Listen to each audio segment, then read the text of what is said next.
Ustaz-ustazah, para jamaah Masjid Al-Hidayah rahimahullah.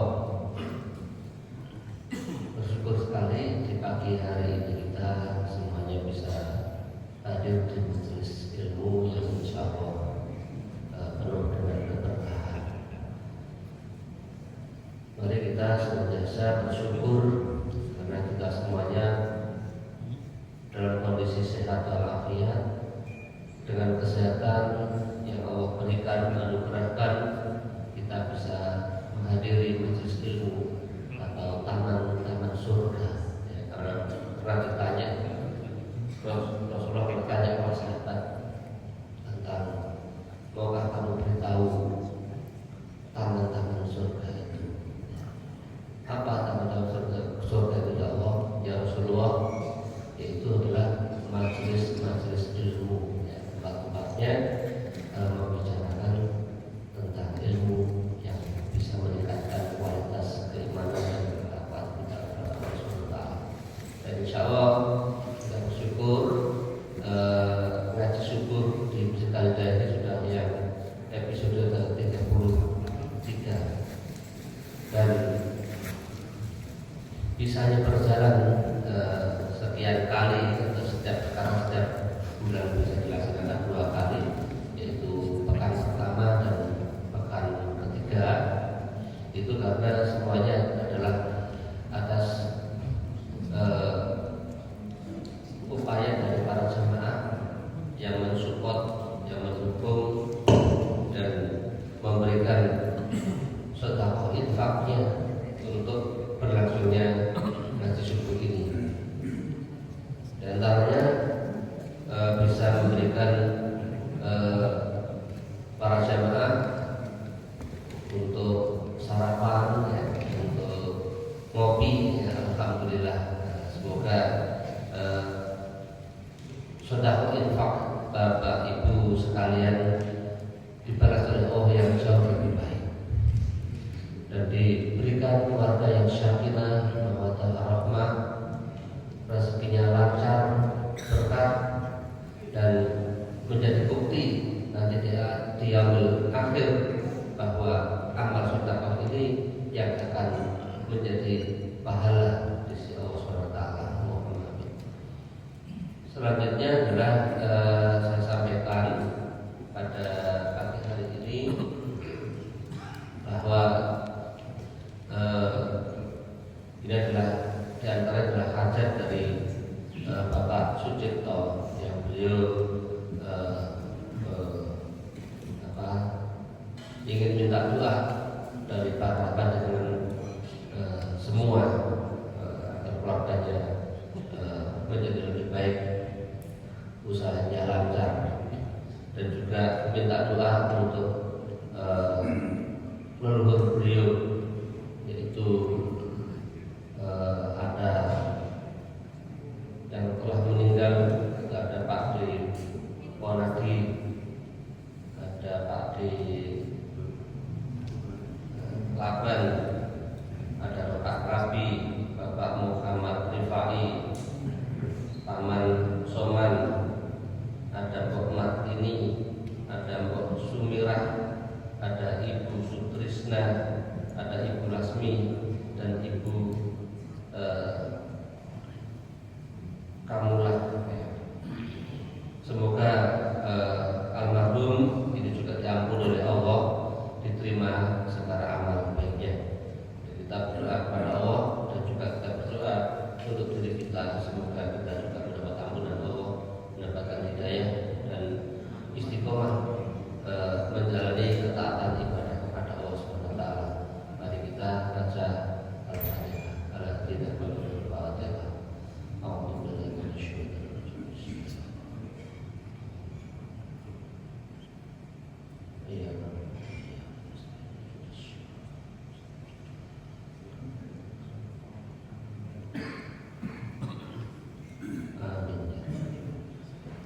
Selanjutnya langsung kami serahkan kepada Ustaz Salahuddin Fatih untuk memberikan materi pembahasan yang akan beliau sampaikan, yaitu tentang jujur dan amanah di dalam pandangan Islam.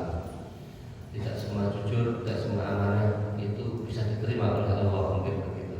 Atau ada yang diterima, ada yang tidak. Ya, nanti kita ikuti seperti apa sehingga kita mendapatkan bekal ilmu yang baik. Kepada beliau kalau bisa.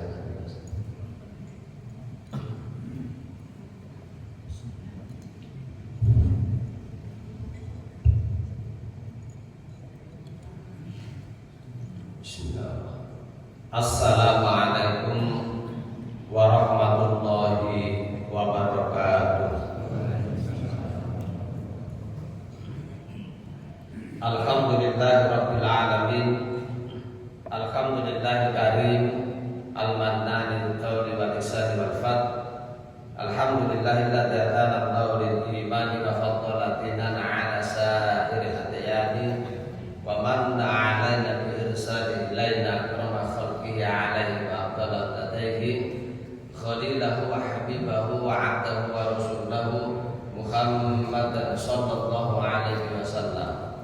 Asyhadu an la ilaha illallah wa la syarikalah syahadatan muhassilatan al-ghufrani wa munqidatan sahibahu minan nirani wa musilatan lahu ila subhanal jinani amma ba'du. Alhamdulillah, Bapak Ibu jamaah sholat subuh yang dirahmati oleh Allah. Pada pertemuan kita kali ini kita akan bahas topik tentang al-sidqu wal amanatu, jujur dan amanah. Ada sebuah riwayat di dalam kitab Zarqani, jadi syarah Zarqani al-Muwatta. Jadi syarahnya kitab Al-Muwatta yang ditulis oleh Imam Zarqani. Nah, kitab Al-Muwatta itu kitab kumpulan hadis yang diriwayatkan oleh Imam Malik, itu Al-Muwatta. Nah, di kitab itu syarah Al-Muwatta yang ditulis Imam Zarqani ada sebuah riwayat tentang Luqmanul Hakim. Kita kenal Luqmanul Hakim ya. Jadi Luqmanul Hakim ini sosok hamba Allah yang soleh, istimewa sehingga diabadikan di dalam Al-Quran. Surat Luqman ada diabadikan karena saking istimewanya. Jadi kalau sesuatu diabadikan itu karena ada yang istimewa. Ada Jalan Ahmad Yani. Siapa Ahmad Yani? Bukan tokoh sembarang, ini tokohnya bersejarah di dalam perjalanan panjang bangsa Indonesia. Makanya kemudian dikenal namanya menjadi Jalan Ahmad Yani. Jalan Bung Tomo. Siapa Bung Tomo itu kok sampai dia diabadikan namanya oleh warga Surabaya menjadi jalan di kota Surabaya? Ini pasti orang istimewa. Demikian pula Luqmanul Hakim. Luqmanul Hakim itu saking istimewanya kemudian diabadikan oleh Allah menjadi nama surat dan juga disebut namanya di dalam Al-Quran. Kisahnya disebut. Riwayat itu menjelaskan begini: wahai Luqmanul Hakim, ma balagha bika manar. Wahai Luqmanul Hakim, apa sih yang membuat kamu bisa menjadi istimewa sebagaimana yang kita lihat ini?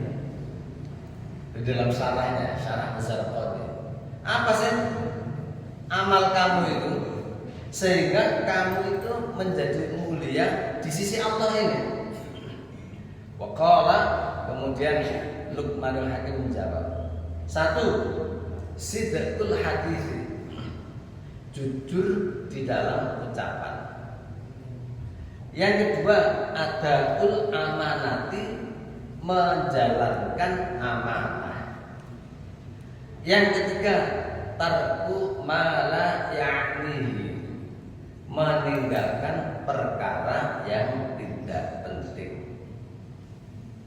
Jadi ada tiga: sidqul hadis, jujur di dalam ucapan, kemudian ada'ul amanati, menunaikan amanah, yang ketiga tarku ma la ya'nihi, meninggalkan perkara yang tidak penting. Nah, kita akan bahas tiga ini. Jadi nanti sekitar 40 sampai 50 menit ke depan. Jadi yang jam terus biar agak jelas ya. Kita akan lama insyaallah. Jadi yang pertama sidqul hadis, jujur di dalam ucapan. Bapak Ibu, ini sepertinya remeh, tetapi jujur di dalam ucapan itu ternyata mampu membawa Luqman Hakim itu memiliki posisi istimewa di sisi Allah Subhanahu wa Ta'ala derajatnya. Gara-gara lisannya ini jujur, ucapannya jujur. Kenapa berat ini? Jujur itu berat. Kenapa berat? Karena ini terkait alaqatul abdi wa rabbi. Yang tahu hanya orang yang bersangkutan dan Allah. Yang lain tidak tahu. Sehingga jujur itu sangat terkait dengan keimanan seseorang, ketakwaan seseorang. Kalau nggak iman, kalau nggak takwa, susah jujur. Kenapa? Tidak ada yang tahu jujur itu. Hanya Allah dan yang bersangkutan. Sehingga di dalam Al-Quran ayat yang tentang jujur itu mesti disebutkan dengan ketakwaan dulu. Ya ayyuhalladzina amanu ittaqullaha wa kunu ma'as-shadiqin. Wahai orang yang beriman, bertakwalah kepada Allah dan bersamalah dengan orang-orang yang jujur. Ya ayyuhalladzina amanu ittaqullaha wa qulu qawlan sadida.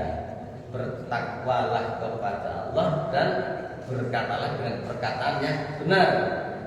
Qawlan sadida, kalau dalam tafsir At-Tabari itu ada banyak riwayat, di antaranya adalah menjelaskan qawlan sadida dan qawlan sidqan, perkataan yang jujur. Tetapi di awalnya apa? Dengan ketakwaan dulu. Jadi ketakwaan itu apa? Iman.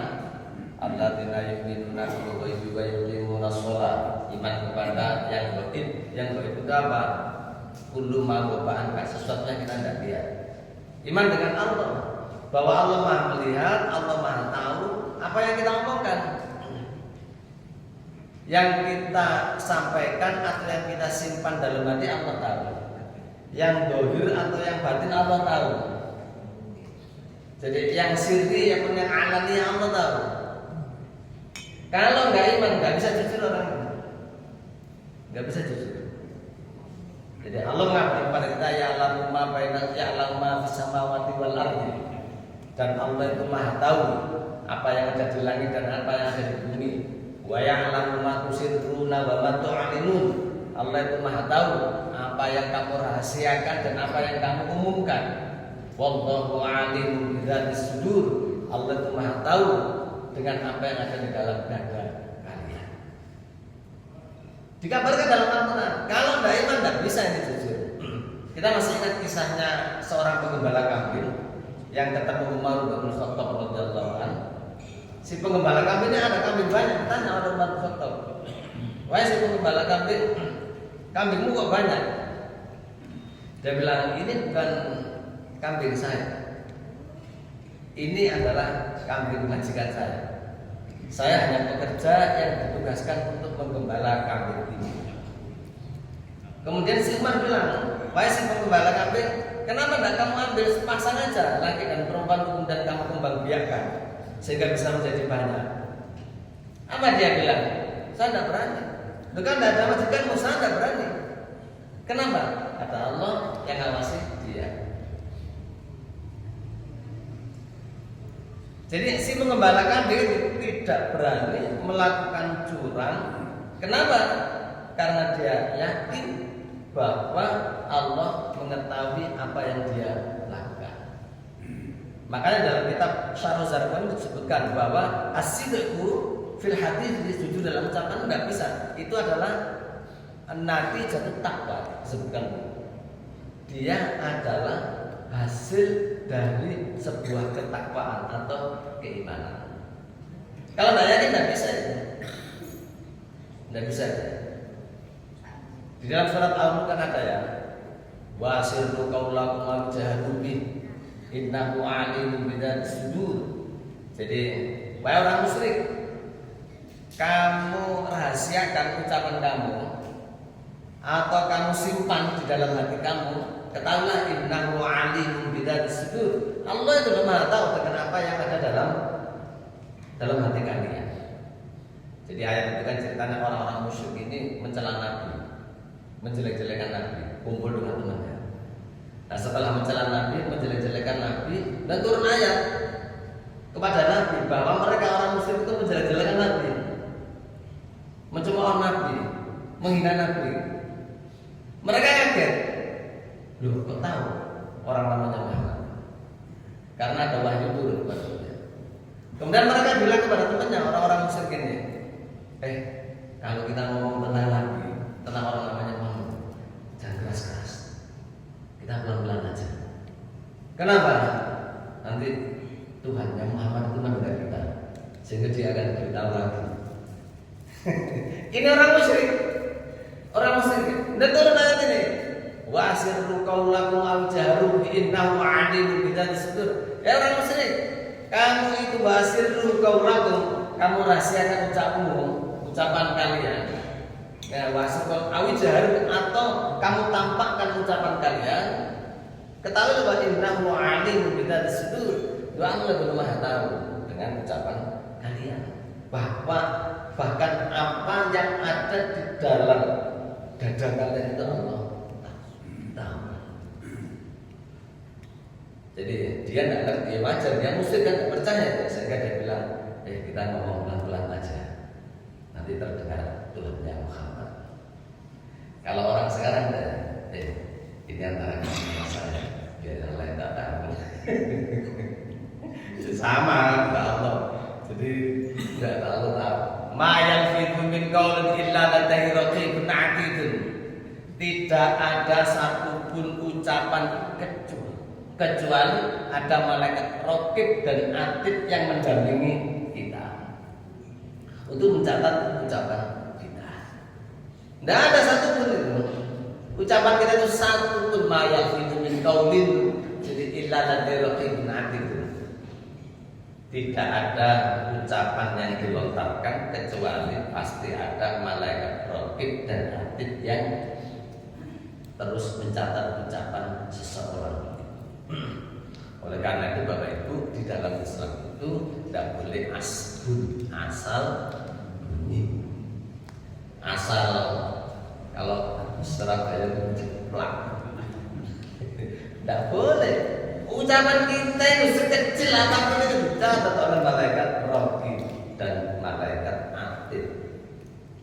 Itu dalam bahasanya ada ma yalfidu min qaulin illa. Kalau ada ma titik-titik illa, itu penegas. Itu min adawatil qasr kalau di dalam bahasa Arab. Kalau tidak ada ma sama ilahnya, ya misalkan begini, qaulun malfudun ladaihi raqibun atidun. Jadi ucapan yang disampaikan seseorang akan ada malaikat raqib dan atid yang mendampinginya untuk mencatat. Tidak ada sama ilah itu berarti dimaknai di maknanya. Padahal bahasa Arab dalam balaghah ma'ani itu artinya ada ucapan yang dicatat, ada yang tidak. Kalau tidak ada ma sama ilah. Tetapi karena ada ma sama ilah, maka maknanya harus dipahami begini. Tidak ada satupun ucapan yang keluar dari lisan kita kecuali pasti dicatat oleh raqib dan atid. Jadi indahnya bahasa Arab itu di situ. Sehingga tidak, seandainya itu tidak ada ma sama ilah, cuman qaulun malfudun ladaihi raqibun atid. Setiap ucapan yang disampaikan seseorang akan ada malaikat raqib dan atid yang mencatatnya. Dengan ada mat titik ilah, tidak. Kalau tidak ada mat titik ilah itu maknanya ada ucapan yang dicatat, ada ucapan yang enggak dicatat. Tetapi karena itu ada ma titik ilah, itu min adawatil qasr. Itu artinya tidak ada satupun ucapan kecuali pasti dicatat oleh malaikat raqibun hati itu. Itu yang pertama. Jadi sidqul hadis itu tidak mungkin bisa kecuali orang ini iman kepada Allah. Bahwa apa? Allah Maha mengetahui yang dohir maupun yang batin, yang kita ucapkan atau yang ada dalam hati kita. Sehingga Bapak Ibu, orang kalau keimanannya kuat, dia tidak ada riya, tidak ada hasad, tidak ada dengki, tidak ada. Penyakit-penyakit hati itu masih bersih dia. Buat apa nyimpen penyakit hati? Mau Allah itu tahu yang ada dalam hati kita. Orang lain tidak tahu orang lain. Misalkan saya riya, misalkan. Saya kesini saya dalam rangka ingin puji orang, itu riya. Rugi saya. Kenapa rugi? Yuk, panjenengan tidak tahu tapi Allah tahu apa yang ada dalam wallahu ya'lam innahu ya'lamu bidzati sudur. Allah tahu yang ada dalam hati kita. Sehingga rugi saya. Buat apa saya? Jadi apa? Buat apa saya itu kemudian berbuat riya? Jenengan tidak tahu tapi Allah Subhanahu wa taala tahu apa yang ada dalam hati kita. Tidak ada hasad. Hasad itu perasaan benci kalau orang lain dapat kesenangan. Enggak senang, orang lain dapat nikmat itu enggak senang. Kepinginan nikmat itu pindah ke dia. Itu hasad. Buat apa kita hasad? Jadi rugi ya. Buat apa kita benci? Rugi. Buat apa kita tidak ikhlas? Rugi. Kenapa? Allah tahu apa yang ada dalam hati kita. Sehingga dalam hadis itu disebutkan begini. La yakdzibul kadzib illa min muhanatin nafsi alaihi. Tidaklah orang itu ketika berbohong kecuali dia membohongi dirinya sendiri. Apa maksudnya? Coba kalau bohong, yang tahu siapa? Kita kan tahu kita itu bohong kita. Dan Allah. Orang lain tidak tahu tapi kita tahu. Makanya disebutkan bimuhanatin nafsi alaih. Kecuali dia menggunakan dirinya sendiri. Kenapa? Karena dia berbohong kepada dirinya. Dia tahu bahwa dia sedang berbohong. Dan Allah juga tahu. Makanya rugi kalau kita itu berbohong. Jadi Bapak Ibu, oleh karena tadi saya katakan bahwa jujur itu seperti gampang tapi berat. Kenapa? Karena itu alaqatul bainal abdi wa rabbi fi imani, terkait keimanan Allah, keimanan hamba dengan Allah, bahwa Allah Maha melihat. Kalau tidak iman tidak bisa.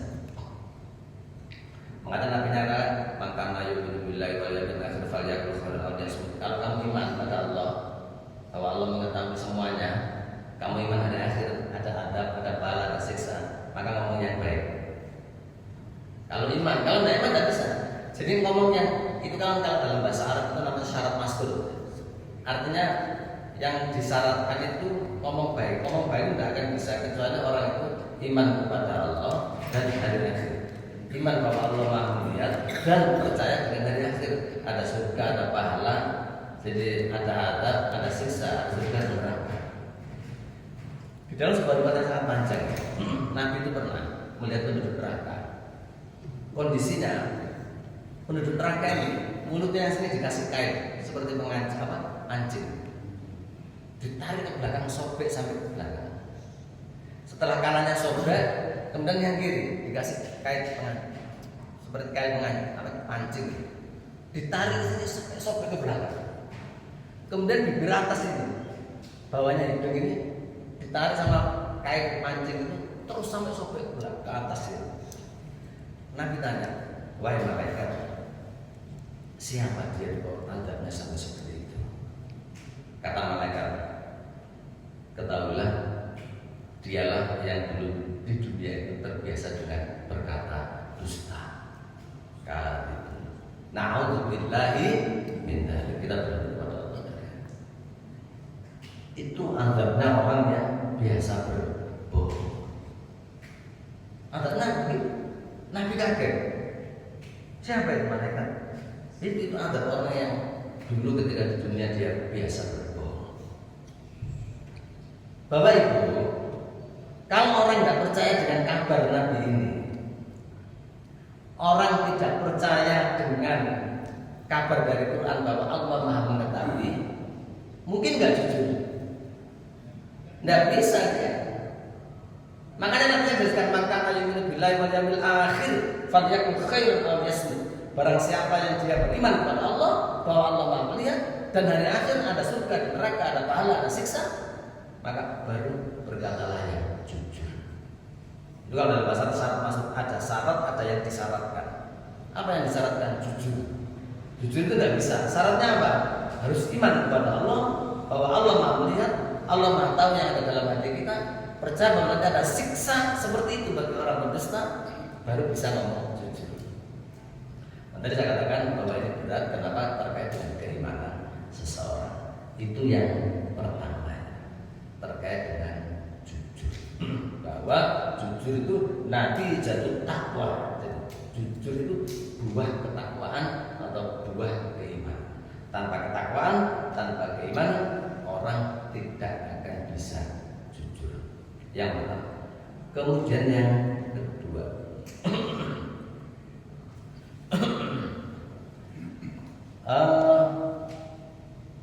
ada rumus manusia. Lek jujur ajur. Itu rumus orang, tapi rumus Nabi tidak begitu. Rumusnya Nabi itu alaikum bisidqi. Hendaklah kalian jujur. Fa inna sidqa yahdi ilal birri. Orang itu kalau jujur akan mengantarkan kepada kebaikan. Wa innal birra yahdi ilal jannati, dan kebaikan itu akan mengantar kepada jannah. Itu rumusnya Nabi. Wa iyyakum wal kadhiba, dan janganlah kalian berdusta. Fa innal kadhiba yahdi ilal fujur, karena dusta itu akan mengantarkan kepada kejahatan. Wa innal fujura yahdi ilan nari, dan kejahatan akan mengantarkan kepada neraka. Ini rumusnya Nabi. Kalau rumusnya orang tadi jujur ajur, tapi enggak rumusnya Nabi. Bapak Ibu, kalau kita ke pasar, yang jenengan cari ini pedagang yang jujur atau yang menipu? Tidak mungkin. Di sana kenapa? Wah, nggak mau senengannya jujur. Tidak mungkin. Pasti itu di sana jujur orang. Kalau nimbang itu mantap. Kalau beli barang bagus ya bagus. Kalau enggak ya enggak. Orang pedagang yang jujur itu pasti konsumennya semakin banyak. Dan barokah itu sesuai dengan sabda Nabi, al-bai'ani bil khiyari malam yatafarraq, kata Nabi. Penjual dan pembeli itu masih ada pada waktu khiyar. Khiyar itu boleh memilih, hanya jadi atau tidak belinya. Malam yatafarraq, selama sebelumnya itu belum berpisah. Jadi kalau orang sini saling tawar menawar itu tidak masalah. Jadi atau tidak itu tidak masalah. Bil khiyar. Mana kalau ada pedagang kemudian ditawar marah, ya, jenengan pindah saja ya. Kenapa dalam Islam begitu? Al-bai'an bil khiyar malam yatafarraqa. Jadi penjual dan pembeli itu masih ada pada masa bil khiyar, boleh memilih jadi atau enggak malam yatafarraqa sebelum keduanya berpisah. Jadi kadang di pasar kan begitu ya. Jadi kalau nggak jadi marah, itu aja nggak ada duit, nggak ada takut-takut barang, nggak apa-apa. Kita itu datang bawa uang kan, nggak masalah. Jadi wa in sadaqa wa bayyana, kalau keduanya itu jujur dan saling terbuka, burika lahum, maka keduanya akan diberkahi oleh Allah Subhanahu wa ta'ala. Pedagangnya jujur. Kalau rusak bilang rusak, kalau tidak bilang enggak. Jujur. Harga juga begitu jujur. Memang di pasar itu paling enak, sedikit dapat uang. Katakanlah dia beli barang 5.000 ya. Kemudian orang beli, orang nawar. Jadi dia buka harga 10.000, orang nawar 6.000. Tidak 6.000 aja lah. Tidak boleh Bu. Saya bilang busanya sekarang tambah 1.000 ya. Kalau Bapak jarang.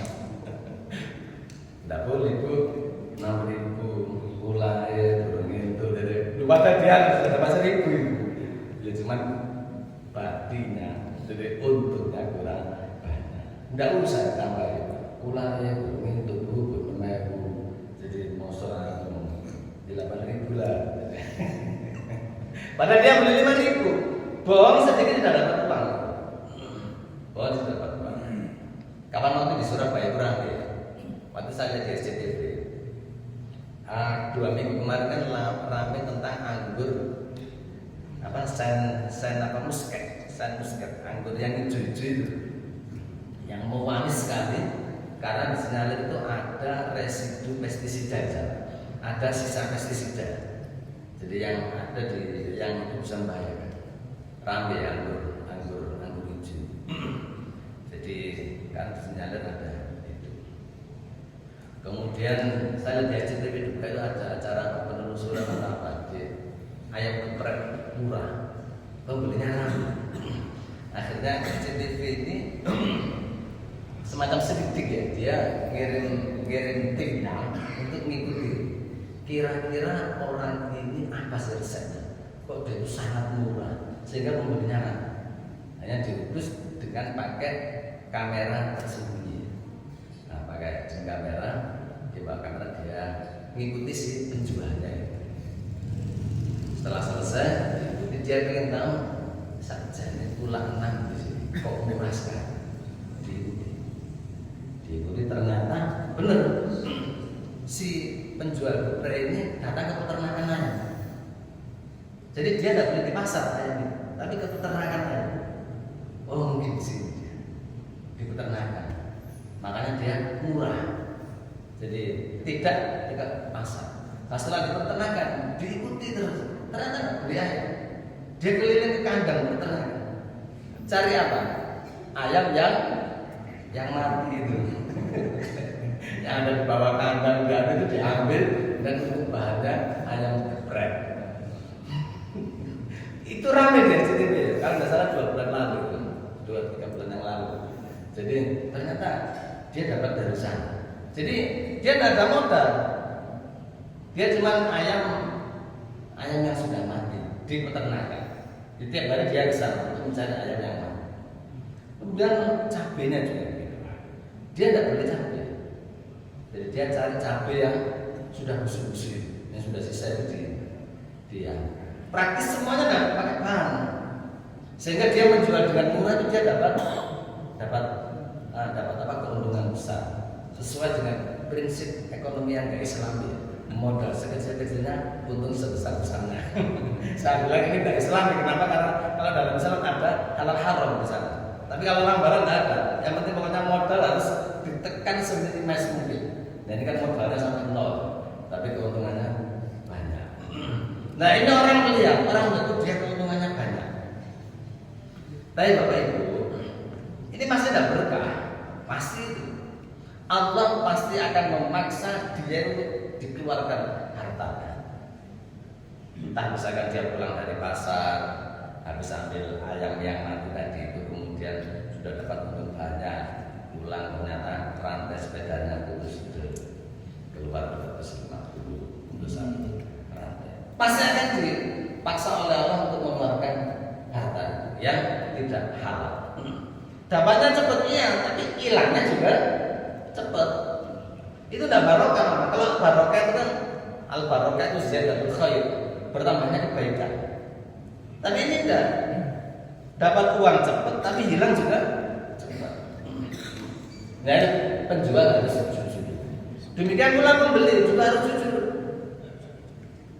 Bayar pakai uang, bukan hasil keprintiran bank. Sekarang uang keprintiran bank. Enggak, uangnya ya bang sungguhan. Jadi kalau penjual dan pembeli itu fa'in sodako babayana, keduanya itu jujur dan terus terang, maka buri dalam maka keduanya itu masih akan berkah, baik penjualnya atau pembelinya. Itu rumus Nabi. Beda dengan rumus manusia. Jadi kalau rumus manusia jujur aja, tapi faktanya enggak. Justru kalau orang bohong, justru dia akan terjebak. Saya kemarin cuma baca di media online ya. Ada pengusaha Cooper dari Blitar. Dia masih muda, umurnya itu 24 tahun. Dia ditanya, kemudian berkata, kunci sukses usahanya itu apa? Dia bilang, jujur di dalam usaha. Saya tidak pernah menjual barang yang berbeda dengan spesifikasi yang dipesan oleh pelanggan. Tidak pernah. Saya mesti memberikan barang sesuai dengan spesifikasi yang diinginkan oleh pelanggan sampai sekarang. Jadi sekarang itu dia per minggu produksinya per itu alat giling dia. Itu produksinya itu sekitar 70 kuper dengan kisaran harga itu 3 sampai 5 juta. Katakanlah kita ambil 3 juta berarti omsetnya seminggu itu 210 juta. Padahal itu harga minim, dia bisa 4 bisa 5 juta. Jadi minimal dalam seminggu itu berarti omsetnya 210 juta. Berarti kalau kita ambil 4 itu 28. Diambil 1 M dia. Omset yang berbesar di bisnis dia. Kuncinya apa? Dia bilang kuncinya cuma satu, jujur, sudah. Apa adanya disampaikan ke customernya. Ini dia masih muda, umurnya 24 tahun dari Blitar. Jadi apa Jawa Hirul Mutakin kalau nggak salah, atau Jawa Hirul Mutakin namanya. Jadi itu dia sukses dengan omset hampir 1 M 1 bulan. Ya. Jadi ketika dia omset, jadi ketika dia ditanya apa resepnya, dia bilang cuma satu, jujur di dalam bisnis. Itu menjadi kunci dia. Dia berangkat dari nol, tidak punya apa-apa sama sekali, tidak seperti apa, jujur. Sesuai dengan konsepnya Nabi. Jadi fa'in sodaqah mabayyan aku kalau penjual dan pembeli itu jujur, maka Allah pasti akan memberikan berkah kepada penjual dan pembeli. Itu konsepnya. Jadi Bapak Ibu, maka berusahalah kita untuk jujur karena sesuai dengan Nabi. Alaikum sidqi fa inna sidqa yahdi ilal birri. Jujurlah kalian, dengan jujur maka akan itu mengantarkan kepada kebaikan. Fa inna birra yahdi ilal jannah, sementara kebaikan akan mengantar kepada jadi jannah. Sebaliknya kalau dusta, waduh, masalahnya banyak itu. Wa iyyakum wal kadhiba. Janganlah kalian berdusta. Fa innal kadhiba, karena dengan dusta itu yahdi ilal fujur, akan mengantarkan kepada kejahatan. Bapak Ibu, saya sering sampaikan, kita bisa dengar orang kalau sudah berdusta tidak bisa tidak kecuali untuk menutup kedustaannya dengan mengulang kedustaannya. Pasti sekali bohong itu tambah itu pasti. Ya. Jadi ketika orang berbohong pasti dia akan tidak berbohong. Tadi misalkan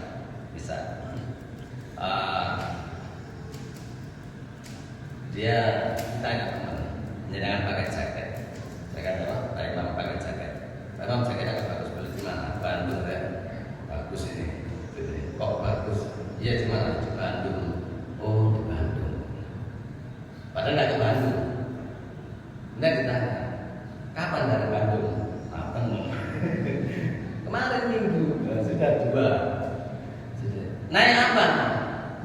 Anda bis enggak kereta. Berapa harganya? 150. Padahal nggak beli semua, nggak beli di sana. Jadi orang itu sekali berbohong, maka akan terus diikuti kebohongan. Makanya kita berbohong. Di zaman sahabat itu, kisah terbunuhnya Utsman bin Affan, khalifah yang ke-3. Utsman bin Affan itu dia. Jadi pada masa Khalifah Utsman bin Affan itu ada gubernur Mesir namanya, saya sempat nyatet, namanya itu Abdullah bin Salam. Ini gubernur Mesir. Banyak yang komplain rakyat Mesir itu ke Khalifah Utsman. Wahai Khalifah Utsman, ini Abdullah bin Salam ini masya Allah, dia tidak adil, dia jahat. Mereka tidak puas dengan kepemimpinan gubernur Mesir ketika itu Abdullah bin Salam. Akhirnya ada 700 orang, ini dalam tarikh dijelaskan, 700 orang berangkat ke Madinah menemui Khalifah Utsman bin Affan. Akhirnya ketemu, karena banyak orang, 700 orang menemui Khalifah Utsman bin Affan. Akhirnya Khalifah Utsman bin Affan dia sudah diganti, dia nulis surat bahwa Anda Muhammad bin Salam akan diganti oleh Muhammad bin Abu Bakar, dari Abdullah bin Salam akan diganti oleh Muhammad bin Abu Bakar. Ya, Muhammad bin Abu Bakar. Surat kemudian dikasihkan penduduk Madinah. Sudah, kamu pulang, kasihkan surat ini bahwa Abdullah bin Salam kamu diganti oleh Muhammad bin Abu Bakar. Akhirnya pulang 700 orang. Di tengah jalan itu ketemu dengan orang naik kuda berkulit hitam. Sangat cepat, kemudian di stop oleh rombongan ini. Karena didengar bahwa orang ini mau menuju ke Mesir. Ditanya oleh orang-orang Madinah, kamu mau kemana? Ke Mesir. Ada apa kata ke Mesir? Mau mengatakan surat. Surat apa? Dia mengaku utusan Utsman bin Affan. Mengaku utusan Utsman bin Affan. Jadi, nah di mana surat itu? Gak diberikan, akhirnya dipaksa oleh orang-orang, dipaksa dan akhirnya diberikan. Apa isi suratnya itu? Isi suratnya begini: memberikan kabar ke gubernur yang di Mesir, Abdullah bin Salam. Baik Abdullah bin Salam, nanti kalau ada rombongan dari Madinah datang, orang-orang Mesir yang baru dari Madinah datang ke kamu, maka bunuh mereka, karena mereka akan mengganti kamu. Ini perintah dari Khalifah Utsman bin Affan. Gitu ya. Jadi bayangkan di tengah jalan, dulu kan tidak ada WA. Jadi kan surat itu dibawa, di tengah jalan ketemu orang. Jadi ada yang mengatakan begitu. Akhirnya ini yang 700 orang ini tidak jadi kembali ke Mesir, balik ke Madinah, menemui Utsman bin Affan. Menemui siapa yang nulis ini? Jadi Utsman bin Affan kaget, loh standar menulis itu. Utsman bin Affan. Wah, berarti ini orang di bawah, sekretarisnya. Sekretarisnya itu nama Marwan bin Hakam. Cari itu Marwan bin Hakam. Tapi tidak ketemu Marwan bin Hakam dicari. Karena kalau Utsman tidak pernah menulis dia. Jadi Marwan bin Hakam dicari, dan memang waktu itu sama karena kondisinya chaos ya, sama Khalifah Utsman bin Affan itu disembunyikan. Kenapa? Karena dibunuh dia. Harus klarifikasi dulu. Tidak boleh langsung dia. Tapi orang-orang ini sudah chaos ketika itu. Sampai akhirnya mereka masuk ke istana, jadi ke tempatnya Utsman bin Affan, dan ada salah seorang masuk dan langsung membunuh Utsman bin Affan. Kalau kata menyebutkan ini orang Mesir yang membunuh Utsman bin Affan. Kenapa? Gara-gara ada orang yang berbohong tadi ngirim surat itu. Jadi yang isinya suratnya, kalau ada rombongan Madinah datang ke Mesir, maka wahai gubernur Mesir, bunuh saja orang itu karena dia akan mengganti kamu. Nanti tunggu berikutnya perintah dari Khalifah Utsman bin Affan. Gara-gara surat dari orang yang menulis tadi. Jadi dampaknya besar. Jadi sebuah kebohongan sampai menimbulkan konflik, dan itu konfliknya bencana. Jadi terbunuhnya Khalifah Utsman bin Affan. Sebaliknya kalau jujur tidak, ada sebuah kitab ya ditulis oleh Ibnu Rajab Al-Hambal. Ibnu Rajab Al-Hambal itu beliau mengisahkan kisah seorang qadhi namanya Qadhi Abu Bakar Muhammad bin Abdul Bari Al-Baghdad Al-Ansar. Jadi Qadhi Abu Bakar Muhammad Al-Ansar. Qadhi ini dia fuqaha, ahli fikih, dia muhaddis, juga pakar hadis, ulama besar ketika itu. Jadi Qadhi Abu Bakar, Qadhi itu semacam hakim syariat. Jadi pada masa itu. Nah, dia pernah pada saat tinggal di Mekah, dia ini dari Baghdad, Irak. Kemudian dia pergi ke Mekah. Dia ini bukan orang yang sangat kaya, sehingga ketika sampai di Mekah itu kelaparan, nggak punya apa-apa. Nah, ketika dia jalan di Mekah, dia menemukan ada bungkusan. Setelah dibuka ternyata permata, kalung permata. Kemudian diambil sama Qadhi Abu Bakar, diambil, dibawa pulang ke tempat dia mungkin di Mekah. Setelah itu ada pengumuman, ada orang yang nyari barangnya yang hilang. seorang alim dia mengumumkan barang siapa yang dia menemukan berlian saya, permata saya, maka akan aku kasih 500 dirham, 500 dinar. 500 dinar. Jadi kalau 1 dinar itu 4,25 gram. Itu 500 dinar. Zakat itu emas murni itu 20 dinar. 20 dinar itu kalau dikali 4,25 berarti 85 gram. Baru zakat. Jadi kalau dengan punya emas 85 gram emas murni. Itu kalau diuangkan, kalau sekarang emas katakanlah 1,5 juta misalnya, tinggal ngalihkan itu sekitar 120-an juta. Itu harus dizakatkan. Itu 20 dinar. Ini 500 dinar. Barang siapa yang menemukan kalung saya, permata saya, maka akan aku kasih hadiah 500 dinar. Berarti ini kan mesti lebih besar permata. Tetapi dikasihkan. Dia temui orang itu, wahai si fulan, jadi kamu ikut saya. Diajak ke rumahnya dan menunjukkan apakah ini berlian. Oh iya. Kemudian dikasih uang, dia tidak mau. Padahal dia sangat membutuhkan. Dia tidak mau. Jangan ini bang kamu. Jadi Bapak Ibu, kalau di dalam fikih Islam barang temuan nama lukotoh itu barang temuan. Jadi kalau kita temukan barang itu wajib diumumkan. Entah kalau sekarang itu di media sosial atau diumumkan siapa yang memiliki barang sampai 1 tahun. Jadi tidak boleh langsung diambil ya. Karena si pemiliknya tidak tahu, tidak boleh. Dan kalau nanti yang punya itu tahu, jadi di kita ya harus kasihkan yang bersangkutan. Ketika dia bisa menjelaskan detail ciri-ciri barang yang dimiliki, ya sudah kita kasihkan. Karena itu tentang hak dia. Itu seperti barang titipan statusnya. Kalau dalam fikih Islam ya harus kita berikan. Tidak boleh kita simpan. Tidak boleh. Jadi saya itu pernah waktu di bandara untuk hadir. Ada jam bagus di imaman. Sholat isya saya ketinggalan. Akhirnya masuk kemudian sholat bareng orang. Nah, masa cerita imam itu saya bilang ada jam siapa? Jamaah ada ngaku. Nah, kalau orang sebentar Pak saya makanan saya diambil orang. Jadi dia tidak ngerti bahwa barang lukotoh itu tidak boleh diambil langsung. Kalau kita tidak bisa menjaga, nanti kita biarkan. Nah kalau kita bisa menjaga, tidak apa kita simpan. Nah ini ketemu dan dikasihkan orang, dikasih uang dan orang. Si Khotib Abu Bakar. Kemudian setelah kejadian itu dia pulang ke Baghdad. Nah ketika dia naik kapal, ternyata kapalnya pecah kena ombak. Sampai kemudian dia akhirnya berpegangan dengan kayu dan terdapat di sebuah tempat. Dia tidak ada tempat apa namanya. Nah di situ dia cari musola, kemudian dia ngaji di sana. Si Khotib Abu Bakar. Dia ngaji dan penduduk sana mendengar. Ini kok bisa ngaji siapa ya? Benar kan datang.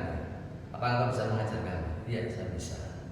Kemudian beliau karena misalnya hanya beberapa lembar Quran, beliau hanya nulis Al-Quran. Dan orang-orang sana tanya, kamu bisa nulis? Iya saya juga bisa nulis. Dan minta diajari nulis. Jadi kalau ulama dulu gitu ya, al-ilmu subur, ilmu itu ada di dalam dada mereka. Sehingga para ulama itu mesti diasingkan, Quran dibuang, buku fikih dibuang. Karena ilmu di sini mereka nulis lagi para ulama. Nah, dan tidak bisa dibuang ilmunya ada dalam sini. Mereka rata-rata kan hafid ya, kalau hafid jelas hafid Quran. Jadi mereka ilmu ada di sini, sehingga mereka nulis lagi. Diasingkan kemanapun mereka nulis. Nah, akhirnya penduduk itu kemudian belajar ke Khotib Abu Bakar sama terkenal. Dan disampaikan oleh penduduk, wahai Syekh, wahai Khotib Abu Bakar, di sini ada seorang wanita yang yatim. Jadi apakah kamu mau menikah dengan dia? Dia bilang jangan. Tapi akhirnya kemudian orang-orang penduduk situ desa itu memaksa agar nikah karena dia sendirian. Dan akhirnya diterima. Nah, ketika ketemu dengan si wanita ini, dia kaget. Kenapa? Karena si wanita ini memakai kalung berlian yang dulu dia temukan. Kemudian dia bertanya kepada penduduk desa, wahai si fulan, siapakah si wanita ini? Dia ini yatim. Bapaknya seorang jutawan, seorang yang sangat kaya raya. Dulu sebelum menikah bapaknya berdoa, ya Allah, sungguh saya pernah bertemu dengan seorang muslim sejati yang dia pernah menemukan kalung saya dan kemudian dikembalikan lagi tanpa mau dikasih apapun. Ya Allah, semoga kelak temukan anak saya dengan jodoh yang seperti ini. Dan itu ketemu dia. Akhirnya menikah dengan. Setelah menikah kemudian sebentar dia meninggal. Si siapa? Istrinya tadi. Dia setelah dikaruniai 2 anak ya, kemudian meninggal. Jadi dia dari kejujuran itu, dia nggak dikasihkan berliannya kan bisa, tetapi dia jujur dikasihkan. Kejujuran itu menghasilkan apa? Dia dapat harta banyak, dia dapat istri, dia dapat anak. Itulah buah dari sebuah kejujuran. Makanya itu rumus Nabi itu ada itu mesti kekepean sini kau yakin dan jujur aja, karena jujur itu pasti mengatakan orang kepada jalan kebaikan. Final birro yakin dan jalan kebaikan pasti akan mengantar kepada jalan. Sebagaimana kisahnya Qadi Abu Bakar yang diceritakan oleh Ibnu Rajab hamba dari dalam Tabaqat Hanbali. Jadi Bapak Ibu, itulah rumus jujur. Jadi kalau jujur ajur itu konsep yang salah. Itu konsep bagi orang yang di dalam keimanan dia ada penyakit. Jadi kemudian yang berikutnya, jadi apa? Orang kalau jujur, orang kalau jujur itu tenang, pasti tenang. Orang kalau nggak jujur sebaliknya dia pasti takut. Dan kalau orang jujur itu enak tenang, kan nggak melakukan apa-apa dia, sehingga santai aja. Kenapa melakukan kejahatan? Petugas bandara ketika dia mengawasi satu persatu penumpang, kalau ada penumpang yang gerak-geriknya itu aneh, ini mesti ada sesuatu yang ditutupi. Jadi gerak-geriknya sudah kelihatan. Kenapa? Karena dia tidak jujur membawa barang yang memang tidak boleh, tapi dia bawa narkoba misalkan. Jadi itu dia bawa. Nah ini petugas bandara juga, apa ini gerak-geriknya mencurigakan. Akhirnya dia bawa dan terbukti membawa sesuatu yang dilarang. Orang juga begitu. Saya itu ngajar lagi, saya ngajar. Saya kadang lihat siswa saya kalau ujian itu saya tertawa. Karena anak-anak itu kan kalau ujian meskipun diawasi kan pasti apa? Ini kan dia kan mesti lihat kanan kiri, butuh bantuan jawaban. Ada guru itu bilang gini, guru ya ada guru. Anak-anak kalau yang itu saya jawab, tidak boleh tengok kanan kiri, tidak boleh. Terus kemana bu? Yang boleh tengok atas atau bawah. Saya nanya gini. Kanan kiri saya coret. Dan saya bilang, murid saya ini dia diem lihat kanan kiri. Saya bilang, kenapa Pak? Kenapa? Iya kenapa? Kenapa? Saya kucing saya. Loh, kenapa? Kamu tahu kucing? Kucing itu kalau ada ikan di meja, dia mau ke atas pasti dia pelan-pelan lihat kanan kiri. Sama dengan kalian itu kan tidak boleh. Buat apa kalian betul? Kerjakan jasa sebisanya. Orang juga begitu. Jadi makanya Nabi begini, cirinya dosa itu. Karena ayat tola'a alaihin nas, cirinya dosa itu. Kalau diketahui orang, dia takut. Enggak suka itu diketahui orang. Karena ayat tola'a alaihin nas, sesuatu yang kalau diketahui orang itu dia takut. Dia takut. Sehingga dia tidak tenang kalau orang tidak jujur. Dulu ada namanya Dr. Agus. Dr. Agus itu bilang begini, Bapak ya, jantung itu kalau normal bunyinya kan itu normal, detak jantung. Kalau tidak normal, itu tidak normal. Contohnya banyak orang habis lari atau orang sangat ketakutan itu begitu.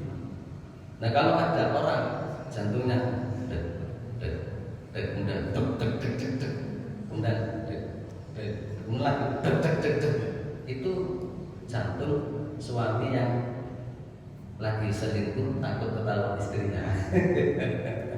Dokter Agus bilang gitu ya. Sehingga dia takut. Jadi Bapak Ibu, itulah jujur. Kemudian yang berikutnya adalah amanah. Amanahnya hampir sama dengan jujur. Amanah itu tidak mungkin muncul kecuali jujur. Amanah itu melakukan tugas yang diberikan kepada dia, itu amanah. Umar bin Khattab bilang begini, al-amanah as-sidqu al-amanah. Jujur itu adalah amanah. Wal kadhibu khianat. Dan dusta itu adalah khianat di dalam syarah Zarqani. Jadi jujur itu adalah amanah, dusta itu adalah khianat. Jadi jujur dan amanah jadi satu. Orang nggak bisa amanah kecuali dia jujur. Kapan waktu di SS itu ada ya, di SS. Sebuah perusahaan genteng Galvalume. Nah, genteng Galvalume itu dia dapat pesanan. Itu volumenya besar di daerah Lumajang. Kalau di total sekitar 170 juta. Jadi marketingnya dapat pesanan. Nah, si pembeli diminta agar dikirim hari ini juga. Akhirnya marketingnya cari armada perusahaan truk. Nah, kebetulan hari itu semua armada perusahaan itu keluar melakukan pengiriman. Akhirnya dia cari truk di luar. Nah, fatalnya dia cari di Facebook. Nah, cari di Facebook butuh angkutan truk, jadi muatan sekitar sekian ton, jadi ke daerah Lumajang hari ini juga. Nah, dia sampaikan bahwa perusahaan hanya bisa memberikan budget 2 juta. Banyak yang telepon yang ini sampai hanya deal, ada orang yang mau. Nah, kemudian orangnya datang ke daerah Menganti, kalau tidak salah, ke daerah Menganti datang, kemudian dibawa. Jadi genteng Galvalume itu warna merah. Jadi ke tujuan Lumajang, berangkat uang 2 juta dikasihkan. Nah, kemudian besok mestinya sudah nyampe. Kalau siang berangkat dari Lumajang sudah nyampe. Dini hari ditelepon, ternyata tidak nyampe. Barang sudah kena bingung. Lapor ke polisi dan lapor ke SS Suara Surabaya. Saya tanya di Suara Surabaya. Di Suara Surabaya dia lapor bahwa ada truk dengan nomor truk sekian. Jadi pengemudinya nomornya ini, dia bawa barang senilai 170 juta. Nantinya sudah nyampe, tapi tidak nyampe. Kemana? Dihubungi sudah tidak bisa. Sudah kemudian disebar, dicari oleh polisi. Nah, kemudian ada orang, karena masalah SS, ada orang menemukan orang bongkar muat genteng ini, Galvalume ini. Jadi sedang dipindahkan ke truk yang lain. Di mana ketemunya? Di daerah Margomulyo. Ketemunya di Margomulyo. Akhirnya dikejar ke sana, sampai di sana tidak ada sudah. Truknya sudah tidak ada. Kemudian ada orang yang lagi masih di daerah Gresik. Ada orang gelar dagangan jual genteng murah. Jadi di pinggir jalan. Yang beli banyak. Akhirnya polisi ke sana dan yang terselamatkan sedikit juga. Apa namanya? Tidak amanah ya. Jadi tidak amanah dia. Nah, kenapa tidak amanah? Pasti tidak jujur. Kalau jujur tidak mungkin seperti itu.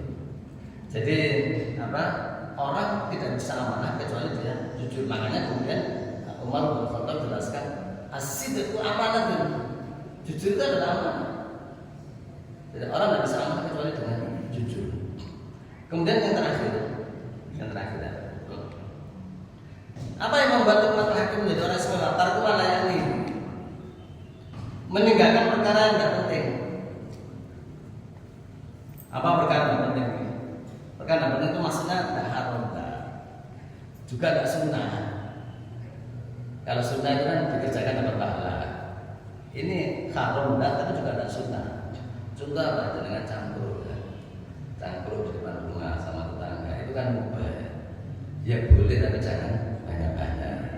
Apalagi sampai mengganggu hak orang yang lewat jalan itu tidak boleh. Itu campur. Atau kalau zaman sekarang itu sibuk mengikuti status orang.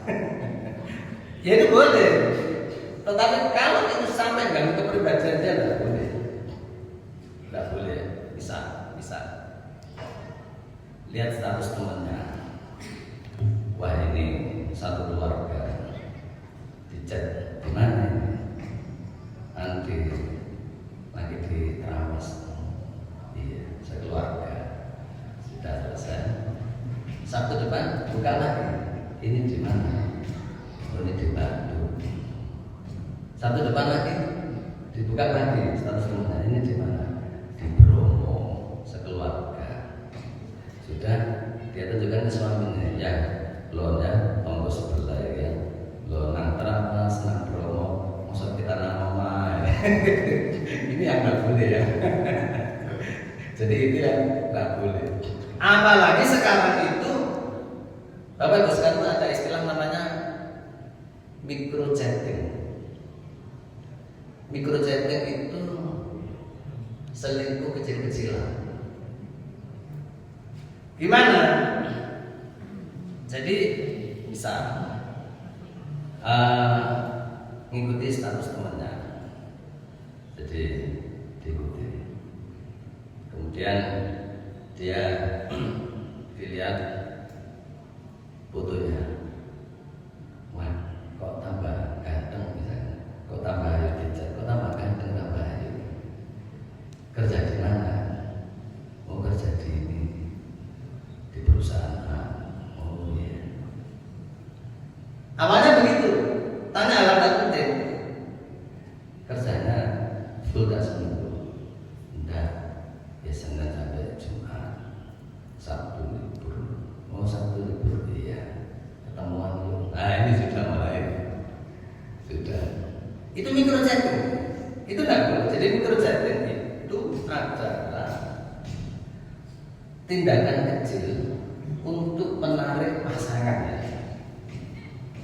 dengan apa? Chat. Cirinya biasanya dia.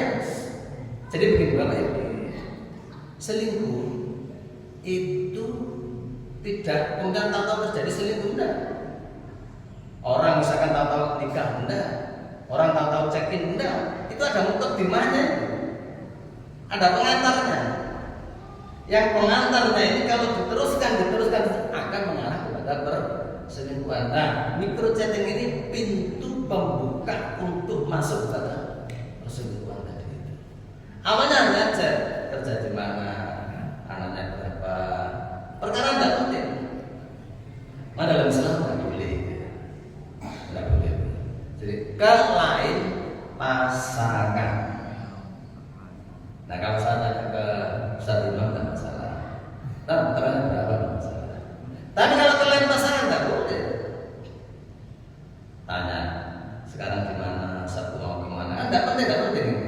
Itu nanti mengarah. Pertama begitu membuka kenalan keluargaan. Apalagi kalau ada masalah keluarga.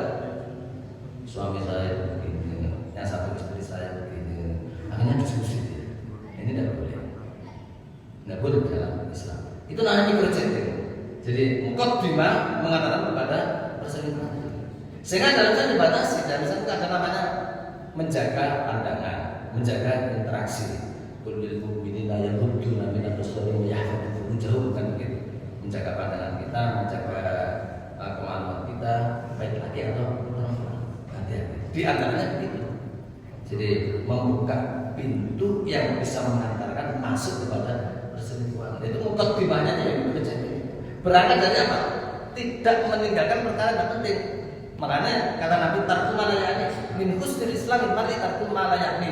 Di antara tanda bagusnya Islam seseorang itu adalah meninggalkan perkara yang tidak perlu. Anda perlu buat apa ya? Biar jadi apa lagi sama keluarga buat apa kita ini? Meskipun sekali lagi mengikuti status seorang tidak apa-apa, tidak apa-apa. Tidak apa-apa kalau orang nggak tahu seorang tidak masalah. Tetapi yang tidak boleh itu sampai kemudian mempengaruhi kita, itu tidak boleh. Jadi itu tidak boleh. Jadi kalau itu tiga perkara yang bisa mengantarkan laki pada posisi istimewa. Satu jujur, yang kedua menjalankan amanah, yang ketiga meninggalkan perkara yang tidak penting. Berikutnya saya kembali kepada Ustaz.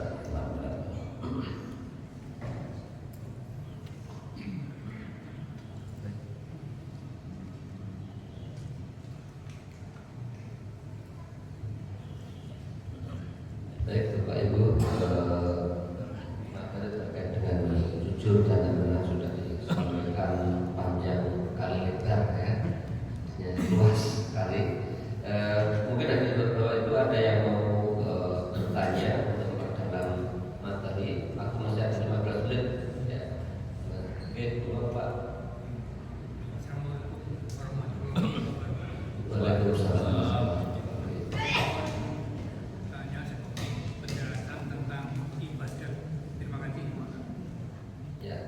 Tanya tentang masalah ibadah. Ada yakin yang lain? Oke, Bapak Ustaz.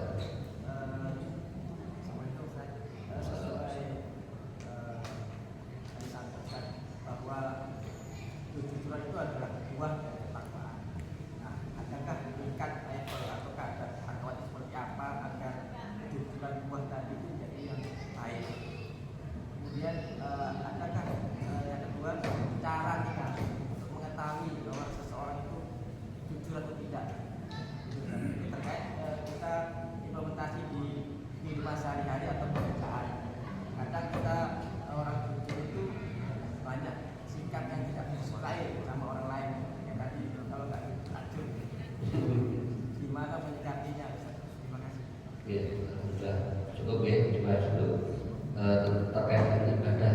Ibadah itu seperti apa? Gitu. Yang kedua adalah terkait dengan jujur tadi gimana ciri-cirinya orang yang jujur dan bagaimana kita bisa jujur. Iya, yang pertama ibadah. Ibadah itu kalau mafhum orang sebagai orang ibadah itu sholat, zakat, puasa, haji. Ya itu benar. Itu ibadah khusus atau ibadah mahdoh. Tetapi kalau kita melihat wa ma khalaqul jinna wal insa illa liya'budun, dan tidaklah manusia aku ciptakan kecuali dia beribadah kepadaku. Itu bukan berarti kecuali dia sholat, zakat, puasa, haji, tidak begitu. Maknanya begitu. Tetapi yang dimaksud di ayat itu adalah al-khudu wa ta'ala ta'ala wahda, tunduk dan taat kepada Allah Ta'ala. Maksudnya Bapak Ibu, ini sudah pernah saya jelaskan dulu ya. Kita ini manusia, itu Allah di dalam banyak ayat dan di dalam banyak hadis menjelaskan bahwa sebelum melakukan sebuah kebaikan, Allah mesti menjelaskan kalau kamu iman pada Allah, iman aja, baru lakukan kebaikan. Jadi maka na'udzu billahi wa la ilaha illa huwa. Barang siapa iman pada Allah di hari akhir, maka berkatalah yang baik. Jadi maksudnya begini, perbuatan kebaikan itu pasti dikaitkan dengan iman kepada Allah, bahwa Allah itu ada. Sebelum dunia ini ada, Allah menciptakan dunia dan isinya, Allah mengawasi kita, dan nanti Allah akan menghisap perbuatan kita setelah kehidupan dunia. Kan begitu kan? Nah, sehingga orang muslim itu selama dia di dunia, maka selama itu juga ketika dia berbuat harus berpikir apakah ini diizinkan oleh Allah, halal atau haram, boleh atau tidak, dan bagaimana nanti hisabnya di akhirat setelah kehidupan dunia. Nah, kesadaran bahwa hidup itu selalu diawasi oleh Allah dan kesadaran bahwa hidup itu nanti akan dihisab oleh Allah, apapun perbuatan kita, itulah ibadah.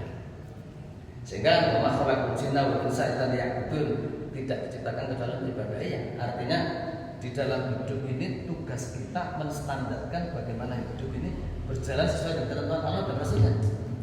Karena nanti akan dihisab. Sehingga Nabi adalah al-kain sumantana nafsa wa amila lima badal maut, kata Nabi. Orang itu kalau cerdas, dia itu satu mampu menundukkan hawa nafsu. Artinya nafsu nggak dituruti, nuruti Quran, nuruti sunnah, nuruti Islam. Kalau itu wajib ya sudah wajib, sholat wajib, sholat subuh wajib, ngantuk kita tinggal, kita berangkat. Wa amila lima badal maut, dan dia berbuat selalu mempertimbangkan resiko setelah kematian. Itu orang cerdas. Jadi orang cerdas itu ngomong nggak boleh asal ngomong, tapi dia akan mempertimbangkan bagaimana resikonya nanti ketika di akhirat. Nah, itu ibadah. Jadi ibadah itu berupaya menstandarkan hidup bahwa itu harus dengan tuntunan Allah. Kesadaran bahwa Allah mengawasi kita dan kesadaran bahwa kelak perbuatan kita akan dihisab. Itu ibadah. Jadi ibadah begitu ya, al-khudu wa ta'ala ta'ala. Kemudian yang kedua tentang ketakwaan. Apakah ketakwaan itu ada tingkatannya? Ketakwaan itu identik dengan keimanan atau keyakinan. Memang dalam Islam para ulama menjelaskan ada iman dari situ bayar khusyuk. Iman itu bisa naik bisa turun. Itu sangat tergantung dengan pengetahuan dia. Kalau dalam kitab Al-Iman Arkanu wa Nawaqidhu, Dr. Muhammad Nu'aim Yasin itu beliau menjelaskan al-iman itu yazidu bil ilmi wa yanqusu bi ta'ati. Iman itu akan meningkat kualitasnya dengan apa? Dengan ilmu. Sebaliknya dengan ilmu dan ketaatan, artinya orang belajar Islam ngerti diamalkan, maka kualitas iman akan meningkat. Sebaliknya wa yanqusu bil ma'asi, orang itu akan turun kualitas keimanannya ketika dia sedang menabrak aturan Allah Subhanahu wa Ta'ala. Dia belajar, dia ngerti, sampai dia tabrak. Jadi merusak kualitas keimanan. Jadi kalau khotib Jumat itu sama sekalian, marilah kita meningkatkan kualitas keimanan kita. Itu artinya marilah kita belajar Islam. Karena dengan belajar Islam yazid bil ilmu, al-iman yazid bil ilmu. Kualitas keimanan meningkat. Setelah ngerti lebih taati dan kemudian menjalankan pemahaman yang kita pahami. Maksud akhirnya cuma begitu. Jadi marilah kita tingkatkan keimanan kita dan ketakwaan kita. Artinya marilah ngaji.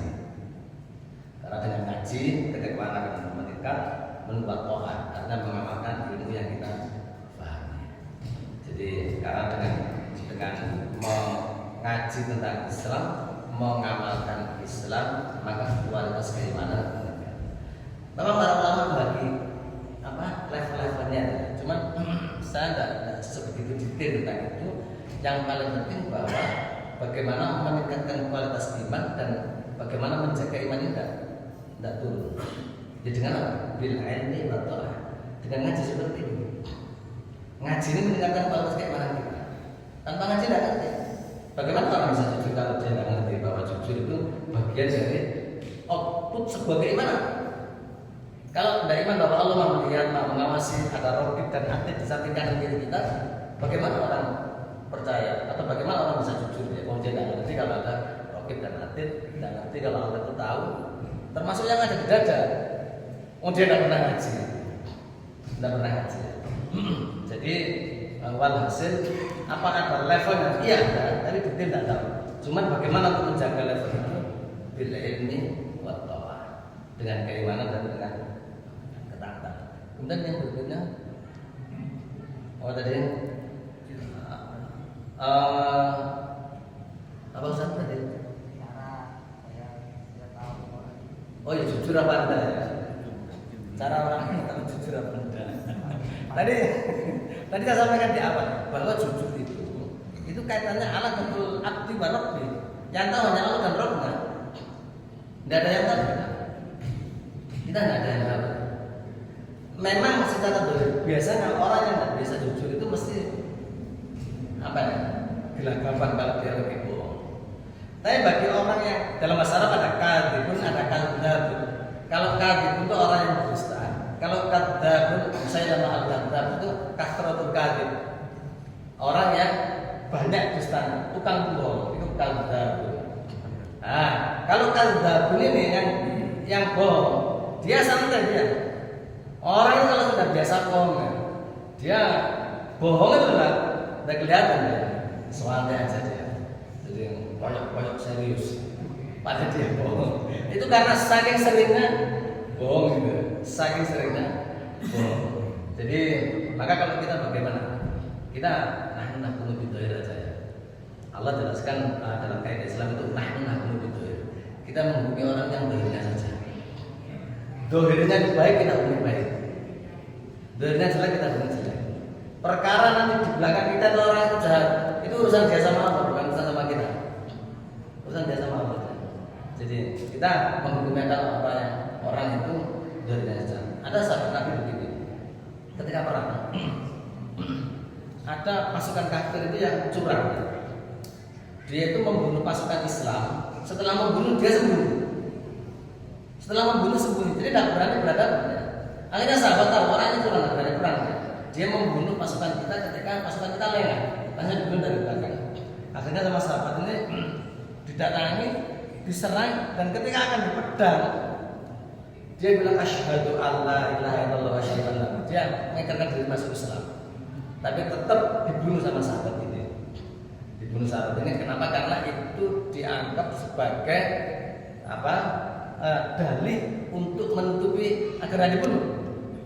Kejadian ini tahu Nabi disampaikan. Baik Nabi tadi ada pasukan kafir begini. Ketika dibunuh dia punya syahadat. Dan Nabi marah. Sahabat dimarahin dia bilang, hal syakta antabih. Apa kamu sudah membelah jantungnya sampai kamu tahu isi hatinya? Kalau dia sudah mengucapkan berkalimat syahadat, dia muslim, tidak boleh dibunuh. Nah, sehingga para ulama membuat sebuah kaidah, nahnu nahkumu bidzair wallahu a'lamu bis-sarair. Kita ini menghukumi orang yang dohirnya saja. Dohirnya baik ya baik, tidak apa-apa. Jadi wallahu a'lamu bis-sarair itu urusan sirri, itu urusan Allah. Di belakang kita dia jahat kalau sembarang. Kita tidak rugi ya. Jadi dia menjadikan kita tidak apa-apa, itu urusan dia sama Allah. Orang muslim itu enak. Kan Allah jelaskan Rasul dan anak yang bisa Pokoknya jujur pasti akan datang kepada kebajikan. Memang orang jujur itu musuhnya banyak. Tapi seolah jujur Allah pasti akan membimbing kita, memberikan kita kemudahan keluar dari persoalan yang kita hadapi. Kalau dengan orang gimana? Ya cukup itu saja. Darinya baik ya kita lakukan baik. Perkara di belakang dia jahat dengan kita itu urusan dia sama. Allah wa makaru wa Allah wallahu khairul makirin. Mereka buat makar buat ini itu urusan dia sama Allah. Allah itu yang terbaik makarnya. Mesti Allah punya rencana. Dia punya rencana menjelekkan kita, tapi dia lupa Allah juga punya rencana menjaga hambanya ini. Jadi nggak perlu khawatir. Kalau orang Islam itu yang pokoknya berserah kepada Allah akan dijaga oleh Allah. Mungkin ini jawaban.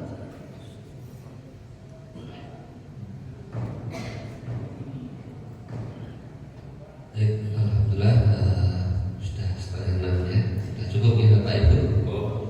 Tapi belum siap itu kami belinya.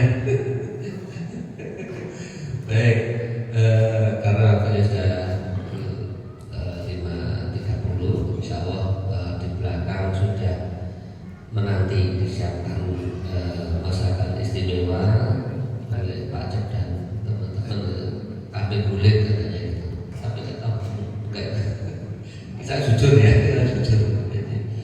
Baik, dan demikian materi yang luar biasa. Semoga apa yang disampaikan ini semakin menguatkan keimanan dan ketakwaan kita, sehingga kita termasuk orang-orang yang jujur, amanah, dan bisa meninggalkan perbuatan, kebiasaan, perilaku yang itu tidak ada